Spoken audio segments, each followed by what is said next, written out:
De volta, já que convém assim. E olha só, agora a gente vai entender um pouquinho mais sobre a importância da fonoaudiologia no tratamento do transtorno do espectro autista. Tudo isso você vai conferir agora no quadro Neuro e Mais.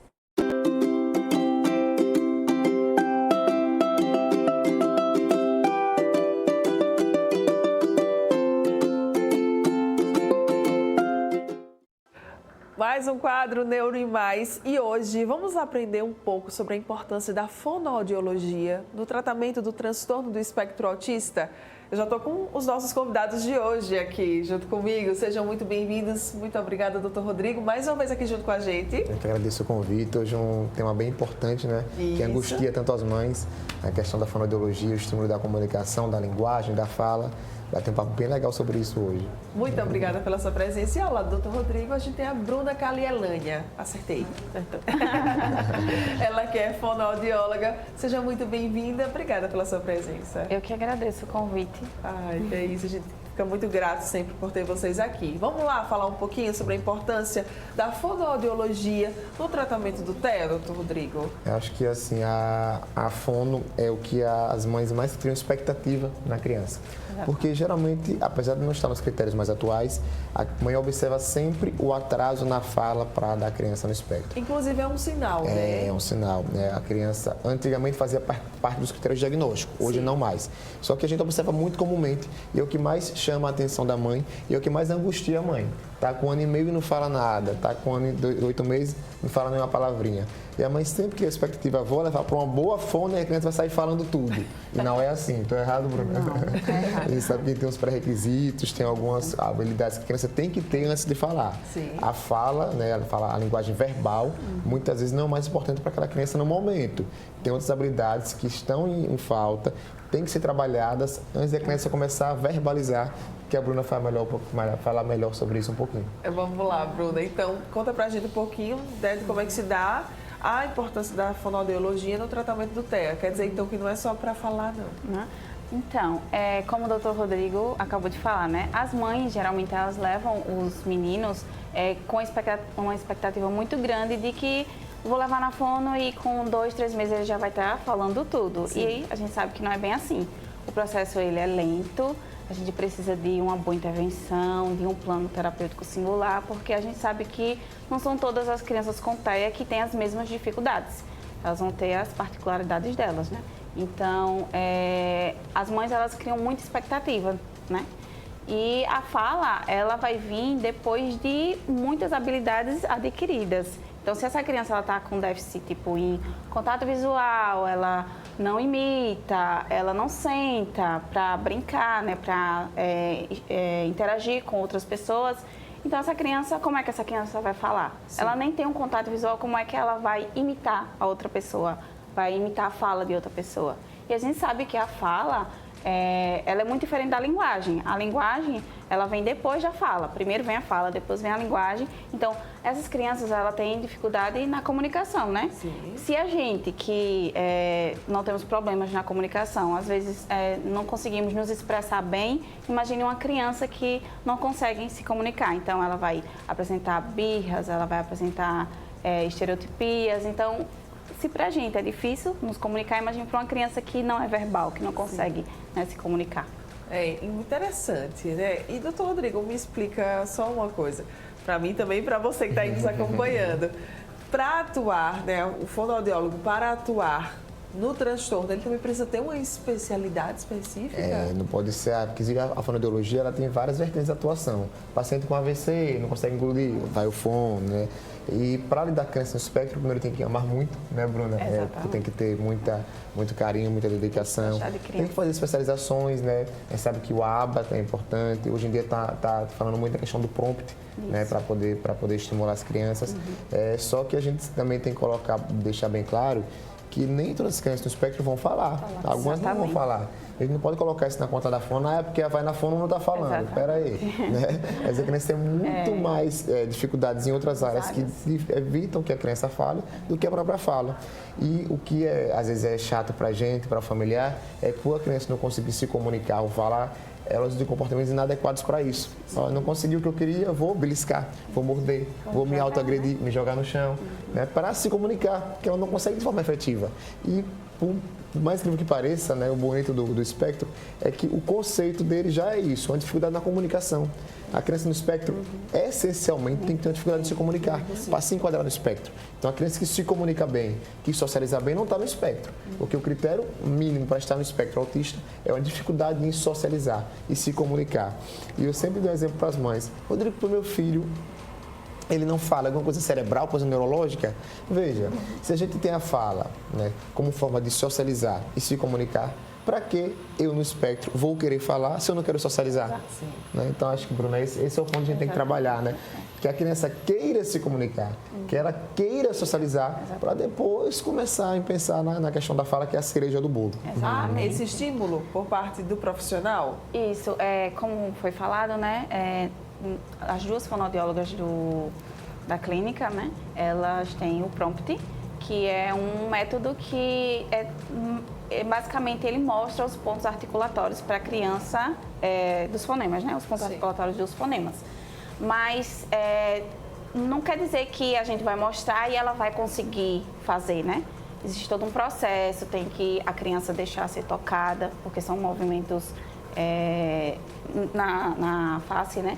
Então, tem criança que ela é sensível ao toque. Então, para chegar a gente a fazer as manobras, vai demorar, assim, um processo, entendeu? De vínculo e tudo mais. Então, imagine uma criança que ela não consegue nem ficar na sala ainda. Como é que você espera que ela deixe você tocar nela e fazer as manobras? Ela não vai deixar. Então, as mães têm que entender isso, né? Que é um processo, demora. E aí, algo que me chamou muito a atenção, né? Essa questão da fala é o maior desejo das mães? É o que a mãe mais quer sempre, é que a criança fale. Exatamente. O que é que a mãe quer quando o filho começa a falar? Que ele fale mamãe, que ele fale papai. Então, se cria uma expectativa quando você engravida. Eu falo isso porque eu sou mãe. Então, quando você engravida, a sua expectativa é que seu filho nasça com saúde, que ele ande, que ele fale, que ele tenha uma vida assim, todo normal, entendeu? Que se espera, né? Que se espera. Então, imagine você ter um filho e ele não consegue verbalizar o mamãe. Então, se cria uma certa angústia nas mães e a gente até entende, né? Mas, como profissional, a gente tem que se colocar, assim, no lugar de profissional e explicar a essas mães que pode ser que ele não fale, mas pode ser que ele também fale, mas que vai ser um processo que vai demorar, que ela precisa ter paciência, que precisa ser estimulado não só na terapia, mas em casa também, porque tem que ser uma parceria, família, escola e terapeuta. Então, é um processo. E aí, esse processo, ele tem que estar sempre sendo acompanhado pelo neuropediatra. E acontece também, a mãe tem que entender que quanto mais precoce for estimulada essa fala, melhores são os resultados. Acho que a gente fala muito da fase dos 5 anos, né? Está próximo aos 5 anos, não está falando, a gente começa a ficar um pouquinho mais preocupado. Então, tá com 1 ano e 4 meses, 5 meses, não está falando uma palavrinha, procura estimular, não vai fazer mal, né? O estímulo precoce é adequado. E a Bruna tocou um ponto importante, a criança não deixa ser tocada para estimular com o prompt. Aí vem o TO e ajuda a gente. Melhora a questão sensorial da criança, para ela ser tocada. A criança não senta. O psicólogo ajuda nesse sentido de depois melhorar os comportamentos dela. Veja o quanto todos trabalhando em conjunto, todos se comunicando, ajuda a criança a falar, né? Que é o que a mãe mais deseja. Que ela sempre fala, Rodrigo, imagina meu filho com 10 anos, sem falar nada, como é que vai ser a vida dele? Então é uma angústia que gera nessas mães, para ela poder falar, porque a gente sabe que hoje em dia a gente precisa saber se comunicar, saber se expressar. E verbalizar é importante para a gente conseguir viver em sociedade. E, doutor Rodrigo, é muito importante que a mãe, que a família, né, no geral, não desista do tratamento. Né? Eu acho que também fica bem legal, né, Bruno, da gente poder falar isso. Exatamente, porque o que é que acontece? Às vezes as mães elas levam as crianças para fazer o tratamento, mas aí elas não veem uma evolução rápida como elas gostariam e acaba que elas desistem do tratamento por conta que não veio o que elas queriam, né, no momento. E aí, quando volta, a criança está com mais prejuízo do que quando ela foi embora. Então, a continuidade do tratamento, ela é de extrema importância. Não desistir. Não desistir. Até porque a evolução rápida no autismo não existe. Não existe. Alguma coisa está errada, né? Ou o diagnóstico está errado, exatamente. né? Se o profissional chegar para a mãe e falar que o seu filho vai falar com tanto tempo, ele vai estar mentindo. A gente não tem um parâmetro, né? Para dizer, olha, tem um período específico, não, né? Não tem. na evolução mesmo, dia a dia, vendo o que o paciente está adquirindo ao longo das terapias, né? Certo. Assim como as demais terapias que a gente, né, já trouxe aqui, já falou. A fonoaudiologia também são sessões semanais, às vezes até mesmo mais de uma vez pela semana. Como é que se dão essas sessões? Então, geralmente, quem prescreve as quantidades de sessões são os neuros, né? Sim. E aí, dependendo, o profissional faz um relatório pedindo o aumento da carga horária ou a diminuição. Isso. Na verdade, a quantidade de sessões tem que ser do profissional, porque quem vai atender a criança é o profissional. Então, ela avaliando, vendo a criança, ela vai saber quantos dias na semana aquela criança precisa da sessão, né? Isso mesmo. Então, a comunicação entre a equipe é importante. Mais uma vez, batendo nesse ponto, né? Dessa questão da importância da equipe multi, né? Isso, está se comunicando, porque não adianta eu estar numa ponta e Bruno em outra, ela vendo crescer muito mais demanda e eu sem compreender isso. Sim. Como ao contrário também. Às vezes a gente faça 5 vezes por semana de prompt. E às vezes não, a pessoa não tem aqui, é só 2 vezes por semana, nem deixa fazer, não está tendo ganho nenhum. Então essa comunicação, para a gente ver o que você realmente precisa, para abordar as habilidades adequadas, é de extrema importância, para que haja uma evolução da criança. A gente, quando profissional que lida com TEA, Mara, não deve pensar na evolução do nosso ego, é sempre da criança. Tem que ter uma comunicação, todo mundo entender, cada um tem sua importância, saber que o outro pode contribuir, se juntar, conversar e ver o que é bom para a criança. Não para mim, não para Bruno, não para qualquer outro profissional. E sim para a criança desenvolver. Inclusive nem para os pais, né? É para a criança, né? O objetivo é sempre a criança. Isso. A sua atuação, né? Muito se liga a fonoaudiologia à fala, a questão da fala, como a gente já citou aqui. Mas você também tem outros objetivos além da fala? O objetivo da fonoaudiologia é a comunicação. Sim. É que essa criança ela se comunique.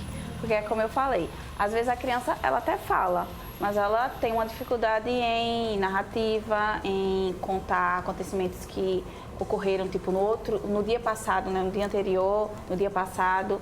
Então, às vezes a criança ela é verbal, mas mesmo assim ela ainda tem uma dificuldade na comunicação. Sim. Então, a gente vai trabalhar em cima dessa dificuldade dessa criança, seja ela verbal ou não verbal. Para os pais, doutor Rodrigo, como é que eles podem lidar com essa espera, com esse processo da atuação da fonoaudiologia nessas crianças? Primeiro que a mãe pode fazer terapia, poder saber lidar com esse quadro de saber que tem esse momento. Né? Não é uma coisa instantânea, vai para o fono, vai falar. Eu tenho 2 pacientes que são gêmeas, uma tagarela, atualmente após o estímulo, é a mesma fono, é a mesma equipe completa. A outra falando muito pouco ainda.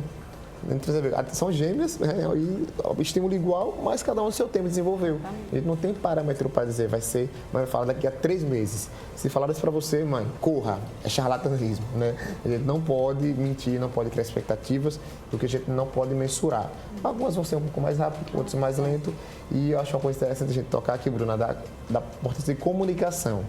A gente vê muito paciente no espectro, às vezes nível 1, às vezes autofuncional, que fala muito, mas não se comunica bem. É diferente, né? Aquela criança que quando o assunto do interesse dela, dinossauro, planetas, ela fala a vida toda o tempo sobre aquilo. Muda de assunto, ela vai desprezar você. Isso, então ela fala, mas não se comunica. E o TEA tem isso, ele não sabe se comunicar, né? É a comunicação que está em falha, nem sempre é a fala. Se a criança se submete a um estímulo do que ela gosta, do que ela tem hiperfoco, e ela fala muito sobre aquilo, e você muda de assunto, ela não sabe se adequar, não sabe se comunicar sobre outras coisas, tem que tomar cuidado porque ela pode estar no espectro, apesar de falar muito. E os pais confundem muito isso. Não, meu filho falou novinho, falou com 1 ano, sim, mas se comunica, sabe se expressar? Né? Esse é o ponto X. Às vezes eles não conseguem nem responder uma pergunta simples. Você pergunta qual a cor da sua blusa na sessão e ele olha e não sabe responder. Você é só olhar e ver qual é a cor da blusa dele e eles não sabem responder uma simples pergunta. Então imagine, se comunica, mas com déficit, não sabe se comunicar totalmente, né? Então, essa é a importância da fonoaudiologia, né, no TEA. Muito bem. E às vezes você pergunta a cor da blusa, não sabe, mas pergunta coisa de ciência, de cientista responde. Coisas que eles têm interesse, né? E aí eles sabem responder tudo. Time de futebol. Exatamente. Dinossauro, tem paciente que fala dos dinossauros todos que existiram na época. Ela pergunta qual a cor do seu cadastro. Não sabe, trava, entende? Então essa comunicação tem que ser adequada em todos os pontos da vida da criança, adolescente e adulto. Hoje em dia, né? Muito adulto no espectro. Sim, todas as quartas a gente sempre acaba aprendendo um pouco mais aqui, né, sobre o transtorno do espectro autista, e isso está sendo muito bom porque a gente está disseminando uma informação para as pessoas. E claro, quando as pessoas elas sabem, elas conhecem muito mais, fica muito mais fácil também de você acabar lidando, né, doutor, com esse tema. Tem sido muito prazeroso para mim, sabe, Mara? Você estava esses dias aqui em Maceió, na praia, passando, aí a mamãe chegou, Rodrigo, você que é do quadro de autismo da TV Mar, né? Sei lá, eu vi lá, aprendi e tal. Isso é que interessante, as pessoas buscando conhecimento, porque o conhecimento também de libertar a gente, faz com que a gente tenha uma sociedade menos preconceituosa, mais empática. Quando a gente compreende e entende o que o outro passa, a gente gera mais empatia. E acho que essa missão que a gente está tendo aqui não pode ter sido de suma importância. Isso, Bruna, claro, né, também saber, conhecer muito mais da importância da fonoaudiologia no tratamento do TEA, né, das crianças com TEA. Isso também, é claro, ajuda até mesmo essas mães a acalmarem um pouquinho as expectativas, né? Exatamente, Coisa boa. Acho que um ponto também que a gente podia tocar, que é muito comum associado ao TEA, Bruna, é a importância da fono no tratamento da dislexia. Às vezes a gente criança que tem uma dificuldade, sabe, Mara, na leitura e na escrita, e fala, vai pro fono, Rodrigo. E o fono tem uma importância nesse trabalho também, né? Dessas habilidades, dessas crianças. Porque o espectro não é só o autismo, a gente tem que observar que tem algumas comorbidades. Sim. O TDAH, ansiedade, às vezes epilepsia. Essa criança no espectro tem mais epilepsia, né? A dislexia, que é essa dificuldade na leitura e na escrita, né? E todos esses pontos repercutem na vida acadêmica da criança também, do adolescente, da escola. Então, veja, às vezes o fono ajudar a criança a se expressar, a se comunicar, vai repercutir em toda a sua vida escolar, do brincar, do parquinho, em casa, na família. A família aceitar mais a criança, né? A família saber lidar com a criança também. Às vezes o pai e a mãe também saber entender que aquele comportamento da criança é por ela não saber se comunicar, né? Porque acontece muito quando o pai e a mãe é um pouco mais leigo. Ah, a criança chorou porque não soube pedir. Aí vai e bate na criança, vai e agride. Muito isso, né? A questão da comunicação, né? Como eu falei, como a gente que se comunica, às vezes as pessoas não entendem exatamente o que a gente quer passar, né? Imagina uma criança que não consegue se comunicar. Sim. Então, já começa daí. Os pais, eles não vão saber o que aquela criança quer comunicar, o que ela quer falar, né? Porque ela não é verbal. E aí vai vir os comportamentos, né? As crianças, elas ficam assim, soltas, né? Porque não conseguem falar e os pais também não conseguem entender. E aí acaba que bate, né? Agride, se chateia, né? E esse tratamento, ele reverbera, como o doutor Rodrigo estava falando, em todas as áreas, em todos os âmbitos dessa criança, na escola, em casa. Isso, exatamente. E é como o doutor Rodrigo falou, nós da Fono, nós não trabalhamos só no fato da criança falar. Como ele falou, existe a questão da aprendizagem, né? Tem crianças que, tanto no quadro do TEA como no quadro não do TEA, eles têm essa dificuldade de leitura e escrita, seja gagueira, seja dislexia, seja outras coisas que tem, né, dentro da aprendizagem, né? Então, não é só o TEA que vai precisar, né? Nossa abordagem. Muito bem. Para a gente fechar, então, por favor, vamos reforçar os benefícios, a importância da fonoaudiologia no tratamento? Então, a importância da fono no tratamento do TEA, né, é justamente ajudar essa criança a se comunicar, seja através da fala ou de uma comunicação alternativa mesmo, que às vezes, como o doutor Rodrigo falou, nem toda criança ela vai conseguir falar. Sim. Então, aí é que entra a comunicação alternativa, né, que é uma forma também de comunicação. Então, os pais eles precisam entender que quanto mais cedo essa criança começar as terapias, mais rápido vai vir os benefícios, né? Então, às vezes os pais eles demoram a procurar porque tem um certo preconceito mesmo, né? De que o filho perfeito não nasceu e aí não fala, então demora a procurar o tratamento. Então, quanto mais cedo procurar o tratamento, mais rápido essa fala vai vir e mais benefício para essa criança vai ser trago. Muito bem. Quer deixar algum contato, alguma rede social? Por favor, fique à vontade. Não uso rede social. Tudo bem, perfeito. Ela gosta de se comunicar olho a olho. Eu sou mais... É da fono. Doutor Rodrigo, por favor, qual que é a grande mensagem, né, também, resumo que fica dessa entrevista de hoje? A primeira mensagem dos pais é que não gerem todas essas cobranças excessivas do profissional de fonoaudiologia. Ele faz seu trabalho é um processo lento, gradual, mas com bases sólidas. Se alguém dia falou que vai fazer um remédio milagroso para a criança falar, não existe isso. O processo de fonoterapia, o processo de estímulo no TEA é muito lento, é passos lentos, mas passos firmes, que exigem muita paciência e dedicação de todos que estão em volta, inclusive da escola. O professor tem que entender que a criança no espectro não sabe se comunicar adequadamente e saber lidar com isso. A gente vê muito hoje em dia professores agredindo crianças, não tendo paciência, até cuidador, muitas vezes, para a criança não saber se comunicar. Aí a criança não tem um atraso na fala, é agredido na escola e não conta para o pai e para a mãe. Veja que situação, o quão a gente cria uma bola de neve, né? Então, ajudar a criança a se comunicar envolve todas as vertentes. Todos os profissionais que atuam devem trabalhar cada na sua área para que a criança se comunique adequadamente. Melhora o comportamento, sente, olha no olho, né? Melhora a questão do toque, questão sensorial, para que a gente consiga chegar à cereja do bolo, que é a fala, que é a verbalização. Mas não é nosso objetivo somente esse, é toda a comunicação. O importante da fono, do pai procurar precocemente o estímulo. A palavra precoce é a palavra que mais combina com TEA. Eu sempre falo que TEA deveria ser sinônimo de precocidade. Quanto mais precoce, melhores são os resultados. E a gente tenta poder fazer com que a criança evolua, desenvolva e seja independente e funcional. Muito bem, contatos e redes sociais. Exemplo, o meu Instagram é @Rodrigo Araújo Neuro. Eu não sou da fono, eu gosto também de usar Instagram porque a fono gosta de verbalizar, se comunicar, e a gente está aí para tentar ajudar. Muito obrigada mais uma vez pela presença de vocês aqui junto com a gente. Bom dia. E esse foi o nosso quadro Neuro e Mais de hoje.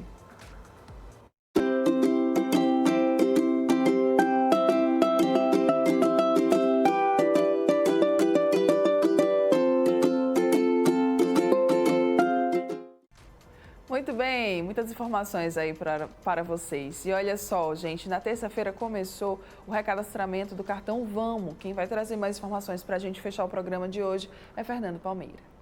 Nós estamos aqui no Vamos Escolar, esse cartão que dá acessibilidade ao transporte coletivo para os estudantes. Mas é necessário já a partir de agora os estudantes acorrerem aqui ao Vamos, na Duarte de Macedo, no centro de Maceió, como também em pontos estratégicos colocados à disposição de todos os estudantes para o cadastramento ou mesmo o recadastramento. E eu estou aqui com o Ramon, ele que é responsável, é um dos coordenadores e responsável pelo recadastramento do Vamos ou cadastramento. Tem novidade por aí, né, Ramon? Temos uma novidade, que é o lançamento do aplicativo Vamos Escolar. Já está disponível para download, tanto para quem utiliza o sistema Android ou iOS. Este aplicativo é uma inovação que a gente vem proporcionar para os nossos estudantes. Agora o estudante ele terá as condições de fazer toda a parte do recadastro via aplicativo, com toda a documentação necessária e fazer o pagamento também. Então ele não precisa se deslocar para um dos postos para fazer o recadastro. Lembrando que esse aplicativo somente será necessário para o estudante que já tem seu cartão Vamos Escolar. Quem vai fazer a primeira via, que é a solicitação do cartão Vamos Escolar, terá que se deslocar para o centro ou o terminal do Benedito Bens. Já que você falou em documentação, é bom lembrar esses detalhes aí para a estudantada. Primeiramente, as instituições de ensino têm até o dia 29 de fevereiro para encaminhar a relação dos estudantes que estão devidamente matriculados. Com esta relação, nós disponibilizamos no nosso site, Vamos Mobilidade. O estudante deve acessar o nosso site para fazer o download do formulário do cadastro e recadastro estudantil de 2024. Com esses formulários em mãos, o estudante ele leva até a instituição de ensino para coletar a assinatura do responsável da instituição e o carimbo. Junto com este documento, RG, CPF original e cópia, comprovante de residência do município de Maceió atualizado dos últimos 3 meses. Para o cadastro, que é a primeira via do cartão Vamos Escolar, o valor deste procedimento é de R$ 16,00, mais uma foto 3x4 colorida. Para o recadastro, o estudante não precisa trazer a foto 3x4 e o valor do procedimento é de R$ 8,00. E ele vai fazer a atualização da biometria facial. É importante falar da data. Os estudantes têm até o dia 31 de março para fazer um desses 2 procedimentos sem a incidência da multa. A partir desta data, o estudante que não fez o cadastro ou o recadastro terá incidência de uma multa no valor de R$ 8,00 por mês e o estudante que já tem seu cartão Vamos Escolar terá seu benefício suspenso, que é o benefício do passe livre, que são 44 passagens gratuitas por mês. Ramon Moura, você como um dos coordenadores especiais do Vamos, com certeza já, além daqui da velha Transpal, que na Buarque de Macedo tem esse ponto muito, inclusive, frequentado pelos estudantes nesse momento, mas outros pontos estrategicamente colocados à disposição, onde é que estão? Pronto. Para quem vai fazer a primeira via do seu cartão Vamos Escolar, aqui no centro, no Vamos, e no terminal do Benedito Bentes, tem um posto de atendimento no terminal. Para quem vai fazer o recadastro, além desses 2 pontos, temos o terminal do Colina, Graciliano Ramos, Salvador Lira, Cruz das Almas, mas na parte baixa, Trapiche e Centro. Então é importante que os estudantes se organizem e se desloquem a um dos postos mais próximos e agora, com mais praticidade, o estudante tem acesso ao aplicativo Vamos Escolar, ele não precisa se deslocar a um desses postos, pode fazer de casa.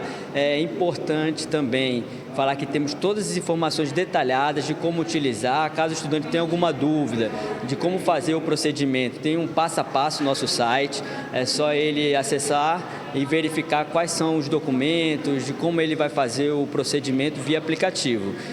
Após o envio de toda essa documentação no aplicativo, tem uma auditoria para verificar se a documentação que foi encaminhada está correta. Estando correta, é liberado o pagamento via Pix. O estudante fazendo o pagamento, ele já vai estar com o seu cartão recadastrado, podendo utilizar normalmente o ano todo. Mais alguma orientação é só acrescentar e convocar esse pessoal, porque sem o Vamos, não vamos a lugar nenhum, né?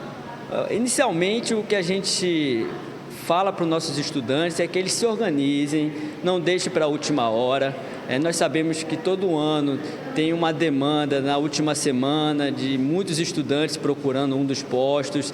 Então, assim, a gente tem bastante tempo para que eles possam se organizar e evitar, né, algum desgaste em termos de fila, algum problema de repente, às vezes ele esqueceu algum documento no último dia e acaba perdendo esse prazo e vai ter que pagar uma multa e também vai ter seu cartão suspenso. Para evitar todo esse transtorno, a gente faz todo um chamamento, agradecemos a vocês da imprensa por cobrir, né, todo esse procedimento durante esses dias, para que os estudantes se organizem e se antecipem e agora façam o download do aplicativo e, se tiver dúvida, entre em contato conosco.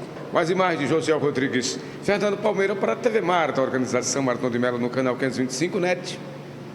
Claro. Muito obrigada, Fernando e Josiel, pelas informações de vocês. E assim nós vamos fechando o nosso programa de hoje. Amanhã eu te espero, tá? A partir das 9 horas da manhã tem mais programa bem assim. E amanhã, lembrando, viu, que a gente começa mais uma temporada aqui do Festival 60 Dias de Sabores, com o quadro Pelos Sabores do Festival. Vamos trazer muitas dicas para vocês. Não percam, a partir de amanhã, das 9 horas, ao vivo, aqui na telinha da TV Mar. E, é claro, eu te espero, viu? Grande beijo. Tchau, tchau.